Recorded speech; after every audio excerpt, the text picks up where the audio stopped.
주말 아침을 열어주는 라디오 매거진 위크엔드. 오태훈 아나운서가 함께합니다.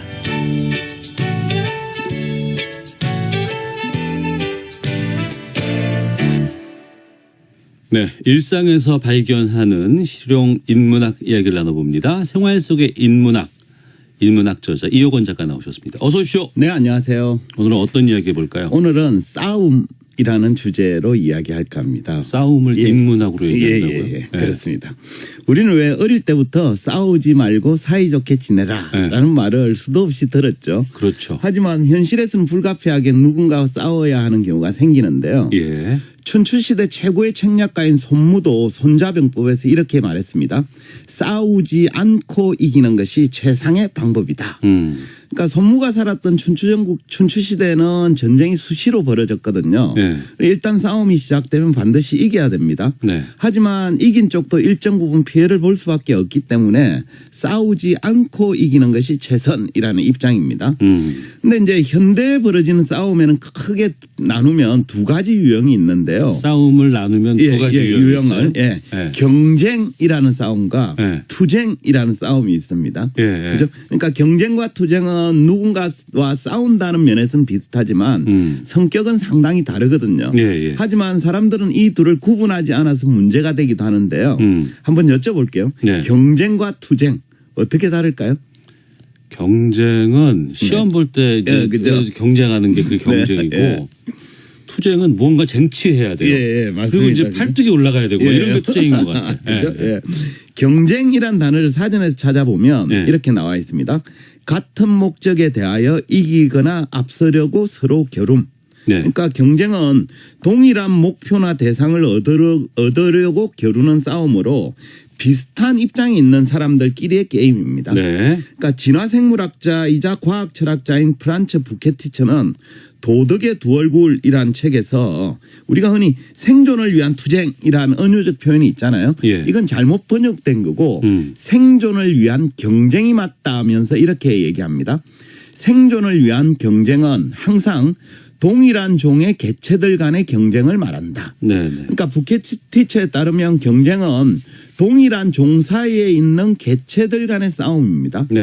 인류 역사에서도 왜 들어보셨죠? 오스트랄로피테쿠스, 네안데르탈인, 호모 에릭투스 등 여러 종들이 있었지만 지금은 유일하게 호모사피엔스라는 종만 살아남았습니다. 그러니까 그들이 식량과 공간을 두고 벌인 생존 경쟁에서 최종 승리했기 때문입니다. 이처럼 경쟁은 비슷한 입장에 있는 자들이 동일한 목표나 대상을 두고 겨루는 싸움을 말합니다. 요즘 자주 회자되는 입시 경쟁, 취업 경쟁이란 말도 이와 비슷하죠. 그러니까 참가자들이 대부분 비슷한 입장에서 동일한 목표를 두고 싸우기 때문에 경쟁에 해당합니다. 그러니까 앞서 영화에서 얘기했던 그 오징어 게임은 경쟁인 거예요. 그렇죠. 맞습니다. 그러면 투쟁은? 투쟁은 어떤 대상을 이기거나 극복하기 위한 싸움입니다. 그러니까 동일한 목표를 두고 겨루는 경쟁과 달리 투쟁은 상대방과 반대편에서 싸우는데 목표가 서로 다릅니다. 예컨대 어떤 회사에서 노동조합이 임금 올려달라며 총파업에 나섰습니다. 이는 회사와 노조가 경쟁하는 게 아니죠. 그러니까 노조가 회사를 상대로 투쟁을 벌이고 있는 상황입니다. 그렇죠. 이렇다 경쟁과 투쟁은 싸움의 목적이나 대상이 서로 다릅니다. 동일한 목표를 두고 비슷한 사람들끼리 겨루는 상황이 경쟁이라면 투쟁은 자신을 가로막거나 억압하는 대상을 향해 뭔가를 쟁취하기 위해 싸우는 경우에 해당합니다. 근데 이 대목에서 한번 생각해 보죠. 경쟁이나 투쟁은 가급적 하지 않거나 피하는 게 좋은 걸까요? 어떻게 보십니까?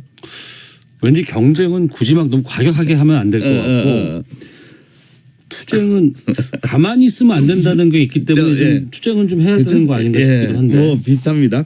우리가 살면서 경쟁이든 투쟁이든 일정 부분 싸움은 불가피합니다.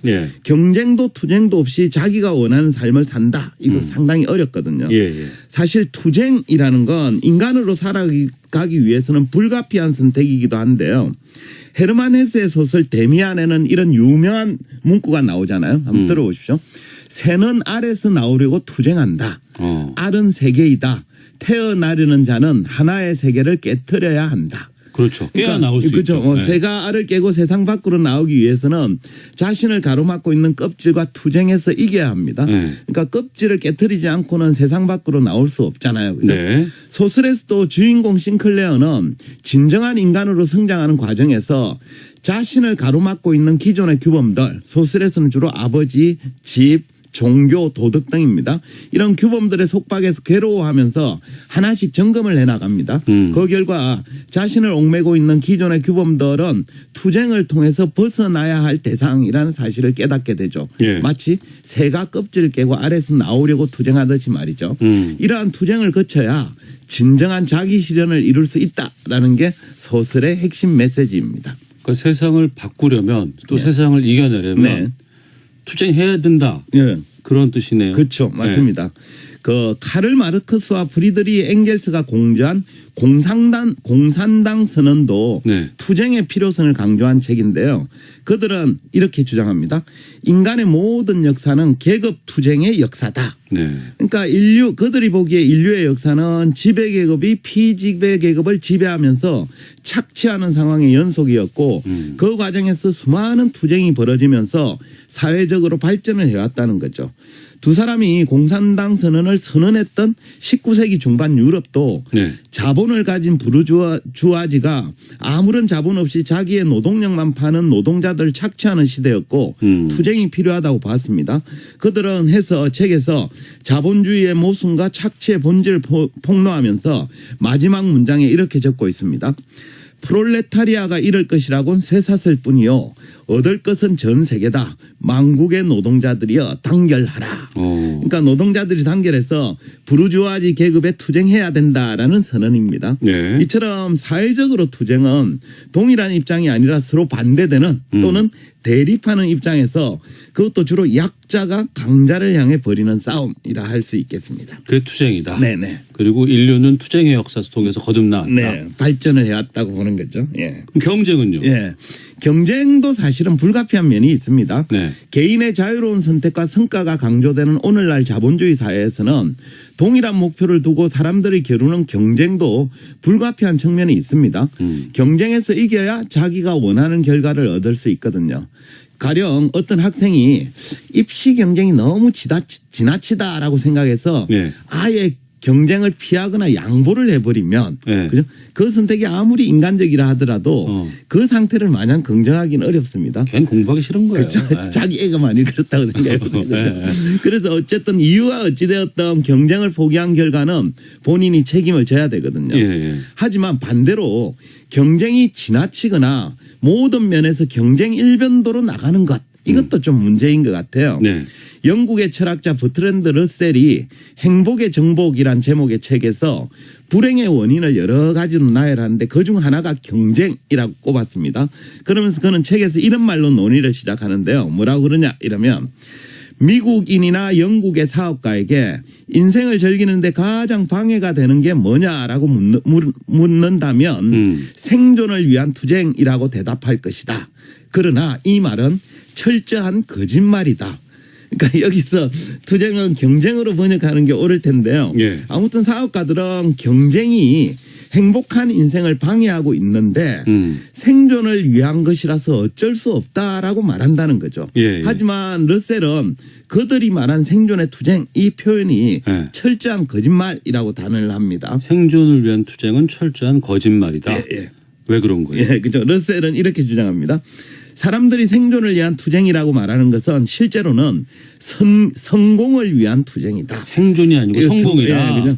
투쟁을 벌이면서까지 두려워하는 것은 내일 아침을 먹지 못한다는 사실이 아니라 이웃 사람들보다 우월해지지 못한다는 사실이다. 그러니까 러셀은 현대 사업가들이 경쟁이 일상화된 삶을 살고 있는데 네. 그 이유가 결코 생존 때문이 아니라고. 그건 생존 때문은 아닌 예, 거야. 맞아. 그런 거죠. 그죠? 이제. 예. 그러니까 그들이 경쟁을 벌이는 목적은 성공을 통해 이웃보다 더 우월한 위치에 서는 것이라는 이제 논리입니다. 결국 러셀은 현대인들이 생존이 아니라 더 큰 성공을 바라기 때문에 더 많은 경쟁에 뛰어들게 되고 그 결과 참된 행복에는 이르지 못한다는 거죠. 네. 또 미국의 사회학자인 소스타인 베벌런도 유한계급론에서 경쟁의 동기가 더 많이 소유하려는 목적 때문이다 라면서 이렇게 주장합니다. 재산의 소유가 대중적 존경의 바탕이 되자마자 재산은 우리가 자존심이라고 부르는 심리 상태의 필수 조건이 되었다. 그러니까 베블런이 보기에 현대인들은 가진 재산이 많고 적음에 따라 대중들의 존경과 자존심이 좌우된다고 믿기 때문에 네. 더 많은 부를 얻기 위해 경쟁을 벌인다는 거죠. 그러니까 베블런도 재산 축적을 위한 경쟁의 목적이 생존과는 거리가 멀다고 본 셈입니다. 네. 그는 또 다른 한편으로는 자기가 부자임을 드러내기 위해서 과소비 경쟁에도 몰두하고 있다고 봤습니다. 그러니까 한쪽에서는 더 많이 벌기 위해 경쟁하고 네. 또 다른 쪽에서는 내가 부자야라는 걸 가시하기 위해서 난 이런 거 산다 뭐 그렇죠. 이런 거 맞습니다. 있잖아요. 네. 그러니까 불필요한 거 쓰지도 않는 걸 비싼 돈 주고 사는 거죠. 이런 과소비 경쟁을 하느라 양쪽 경쟁 다 하고 있잖아요. 그죠? 그래서 정작 행복을 누리지 못한다라고 보고 있는 거죠. 그럼 경쟁은 줄이는 게 좋은 거 아니에요? 어떻게? 그렇죠. 뭐 네. 그건 근데 딱 정답이 있는 게 아니라 네. 개인이 처한 상황마다 좀 다를 것 같아요. 만약 현재 삶이 좀 불만족스럽다면 네. 그러니까 원하는 것을 얻기 위해 좀 힘이 들어도 경쟁에 임해야 되겠죠. 반면에 현재 삶이 만족스러운 사람이라면 경쟁을 최소화하는 편이 더 낫겠습니다.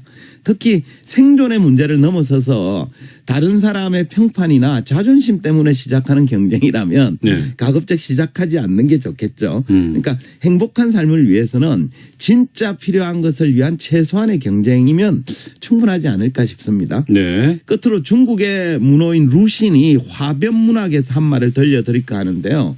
그는 모든 일에는 마땅한 이유가 있어야 한다 하면서 이렇게 주장합니다. 들어보십시오. 사람은 물론 생존해야 하지만 이는 진화를 위한 것이어야 한다. 고통을 겪을 수도 있지만 이는 장래 모든 고통을 없애기 위한 것이어야 한다. 또한 응당 싸워야만 하지만 이는 개혁을 위한 것이어야 한다. 그러니까 투쟁이건 경쟁이건 간에 싸움 그 자체로 좋다 나쁘다고 판단할 수는 없습니다. 예. 그러니까 개인적으로든 사회적으로든 보다 더 나은 방향, 개혁을 위한 싸움이라면 응당가열차게 임해야 되겠죠. 그러니까 발전이나 개혁, 진정한 행복을 위한 싸움이라면 피하기보다는 당당하게 임하는 편이 더 낫습니다. 하지만 굳이 필요하지도 않은 것까지 얻기 위해서 하는 싸움, 이런 것들은 뭐 경쟁이건 투쟁이건 가급적 피하는 편이 좋지 않을까 싶어요. 해서 각자 나는 평소에 경쟁과 투쟁 중에 어느 쪽을 좀 더 많이 하고 있는지 그리고 또 뭘 얻기 위해서 그 싸움에 임하고 있는지 이런 것들을 좀 점검해 보면 어떨까 싶습니다. 예. 그러겠습니다. 예. 생활 속의 인문학 이효건 작가였습니다. 고맙습니다. 네, 감사합니다. 라디오 명주 위크엔드 마치겠습니다. 오태훈이었습니다. 고맙습니다.